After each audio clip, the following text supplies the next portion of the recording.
Hey there Star Wars fans, and welcome back to Astromet Productions, a Star Wars and LEGO Star Wars YouTube channel. In today's video, I'll be continuing my fan fiction on what would have happened if Tarkin hadn't blown up Alderaan. This is fully fictional and completely of my own imagination, so don't take any of this for any sort of canon. If you guys enjoyed this type of video, please tell me in the comments so I can make more of these, and if you haven't already watched part 1, there's a link on the screen now, so be sure to watch that first. I'll be doing part 2 today, so make sure you subscribe to see the rest. I also want to apologise in advance for my terrible character impressions. Now let's get into it. Obi-Wan's and Bail's eyes locked for a moment, some unsaid knowledge passing between them. "You should come inside," said Bail, and edged his voice, like a man on the brink of collapse. Obi-Wan strode forward, falling into step alongside the Senator. Luke, Han and Chewie hung back, looking awkward. "I don't know, just wait here I guess. But I ain't going until I got my money," whispered Han. "Hey kid, you got any? Don't look at me," Luke shot back. Obi-Wan glanced at him. "Bail, these are my associates. I would like them to join us. They are safe." "Of course," Bail responded. "Even us?" asked Han. "Well, I best be getting paid somewhere down the line." Luke jogged forward to walk alongside Obi-Wan. A great change seemed to have come over him. He no longer appeared the benevolent old hermit he had been back on Tatooine, or even the kindly teacher he had been on the Falcon. He seemed like a warrior, a fighter, like a man who had lived through more than a person ever should, or even could, but kept going, because it was his duty. Kept fighting for what he believed in. Even when he had lost everything he had fought for, he kept fighting, if not for a specific thing, then for sheer hope, freedom, light, the Force. He looked like a Jedi. The ensemble entered the Royal Alderaan Palace, and Bail led the way through the beautiful structure. Under normal circumstances, it would have been an experience just to walk these corridors, to gaze at the artwork lining the walls, stare through the wide windows, looking out over the snow-capped mountains. But the atmosphere made this impossible.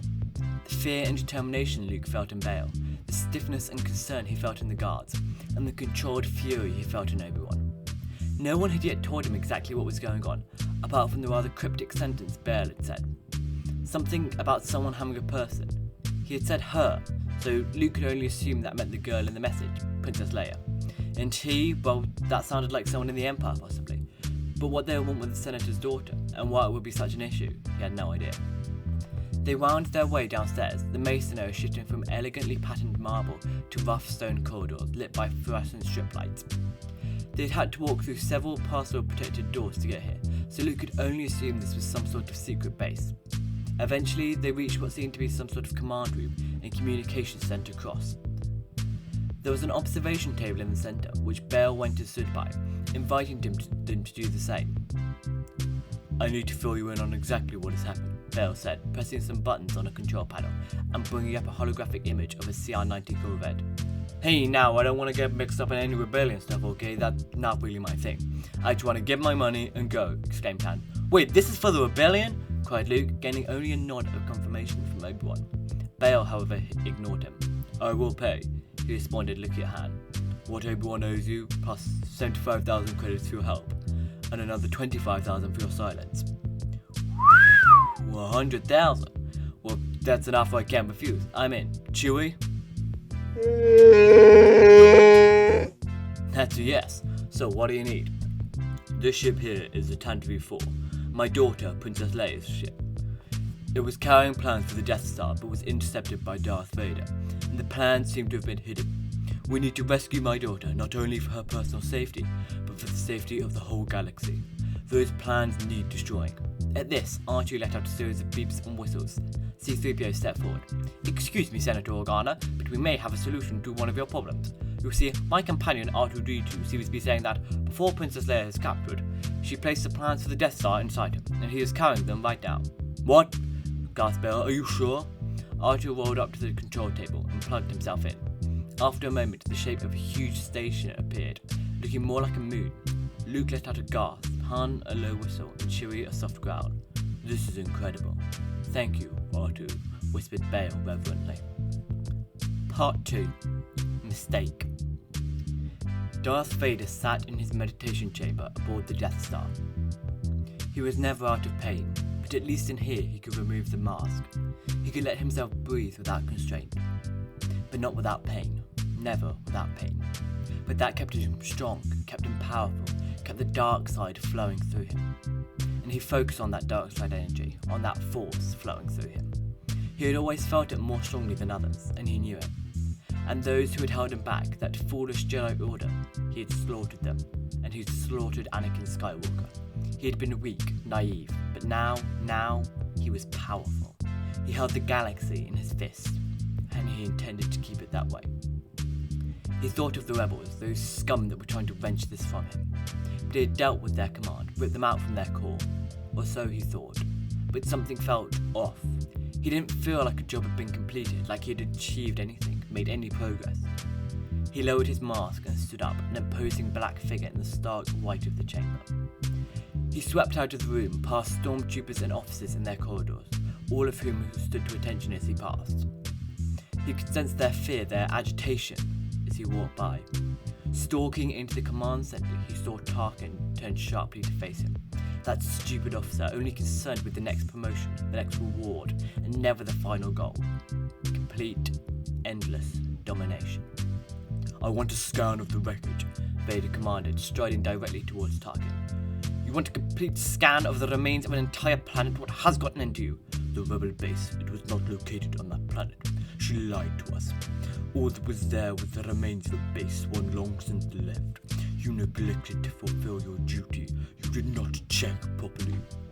I will be sure that the Emperor hears about this. Now, unless you carry out a scan of every single clump of rock in that field, find the remains of that base, and confirm that it had indeed been abandoned, then your punishment will be even greater." Tarkin stood, squirming uncomfortably. Every crew member was watching the two. "How could you possibly know such a thing?" asked Tarkin. Vader inclined his head. "Ah, yes, your gift. But are you sure it is accurate?" "Get it done." "You have no authority over me, Vader. You do not have..." "Get it done." Vader swept out of the room, and Tarkin fell to the ground, gulping for air. Part 3, the transmission. "I can't believe this," stuttered Bail. I thought I would know what you see this." "Thank you, R2-D2. "So this is some sort of what? Some sort of moon?" asked Han. "It's a space station." "A what?" "No." "Yes, it's a space station called the Death Star. It is the pride of the Empire. It houses a laser powerful enough to destroy a planet." "To destroy a planet? But we have to stop that!" exclaimed Luke. "That's exactly what we intend to do. Get inside, rescue Leia, get out, and blow it up," replied Bail. A light started blinking on the console. "Excuse me," said Bail, hitting the button. The image of a woman flickered into life on the table. She was dressed in Chandrilian rose, with short cut hair. She looked exhausted, and there seemed to be a lot of activity going on in the background. "Bail, it's good to see you again. How are you holding up?" asked the woman. "Concerned, but we are in the beginning of planning a rescue mission. What news do you have, Mon?" "You haven't heard yet, have you?" "Heard what?" "Dantooine. The temperature in the room seemed to drop by about 10 degrees. They destroyed Dantooine." Bail gripped the table. Obi-Wan became as still as a statue. Luke looked like his world had just been rent apart. Chewie let out a loud growl. Han looked down at the floor. "It's gone, all of it." The tension in the room was so sharp it could have been cut with a knife. Bail took a few deep, steadying breaths. "Thank you for telling me this, Mon. This is, well... But I do have some good news. Before she was taken, Leia put the plans for the Death Star in an R2 unit that is currently about 5 meters from me. I'll send them over to you. Now, more than ever, we need to destroy this thing." And he shut the transmission off. So guys, tell me what you thought of this episode down in the comments section below. If you enjoyed this video, don't forget to like, subscribe, and turn your post notification bells on. May the Force be with you, and I'll see you next time on Astromet Productions.